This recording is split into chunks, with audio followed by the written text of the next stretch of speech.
Hi, I'm Brian. Hi, I'm Ann. We are first-time cruisers. We are not travel agents. We are not travel advisors. We know that there are going to be mistakes and things are going to happen unexpectedly on our upcoming vacation next year.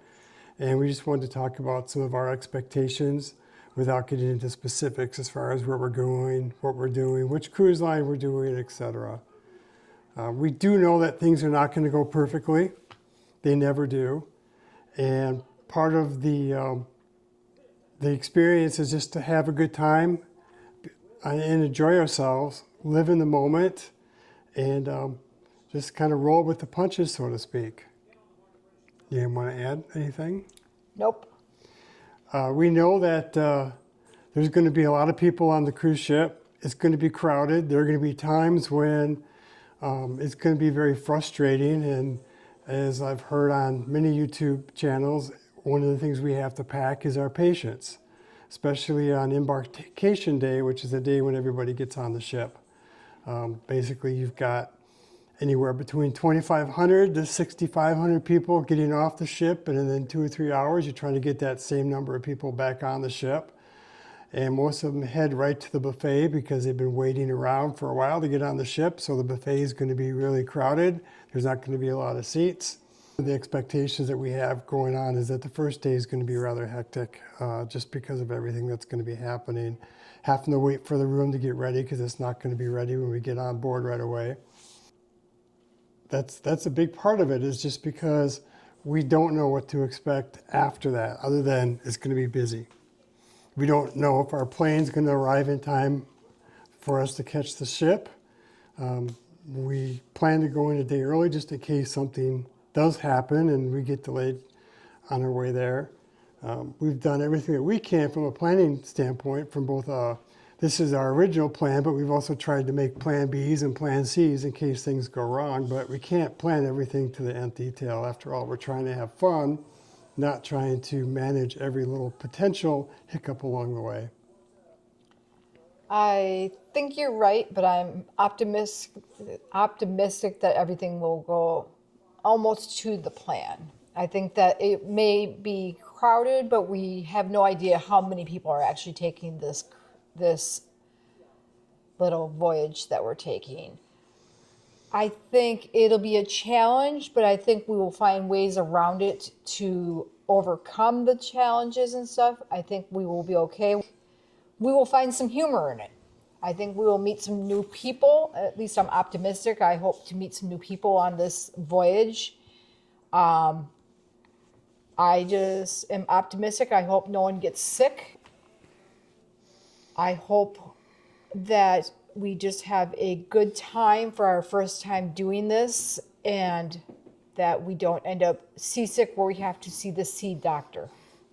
Well, and that's one of the things about planning that we're trying to do too, is we're trying to manage some of those things through, buying some seasick medication, talking to our doctor about potential prescription for getting a patch that you can wear for seasickness. You never know. The water could be calm, it could be rough as hell. We've seen lots of videos on YouTube of calm seas and then very uncalm seas. It's one of those things that we can't plan for, and other than just to be prepared for the event that we have rough seas and one of us does get sick with seasickness.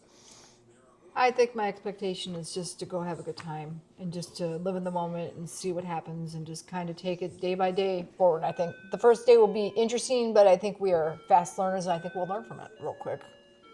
We'll take notes and we'll know what to do and what not to do. We've got some milestones for the cruise coming up. We have final payment coming up here in a little bit over a month, and then registration or early dinner reservations are coming up, and then out of ways is trying to make reservations for the shows that are on the cruise line.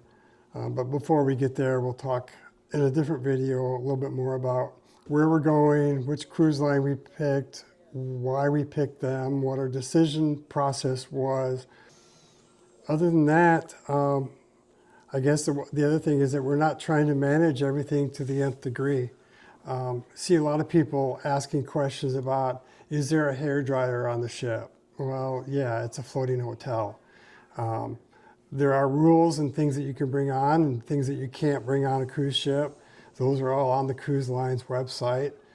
Things like no extension cords, no surge protectors, and I just heard somebody just banned the Meta sunglasses in public places. So there's a whole list of things that we can do as part of getting prepared to go on this cruise. And we've been doing that over time. That's one of the benefits of trying to plan something out more than a year in advance, is you have time not only to pay off your cruise, to pay off your airfare, your hotel, but also to try and pick up all those little things along the way that you need to get, so you're not worried about everything to the nth degree when you actually get there and you can enjoy yourself. Oh, that's one thing too. There's going to be a big time difference from where we live here in the Midwest to doing a cruise, whether it's on the East Coast or the West Coast. East Coast isn't as bad because it's only 1 hour ahead, but West Coast is 2 hours, and then if you even go farther west, it's 3 hours. So there's the whole process of managing the time differences as well, both going to the cruise and then coming back when we have to work. So I guess that's it. Is there anything else?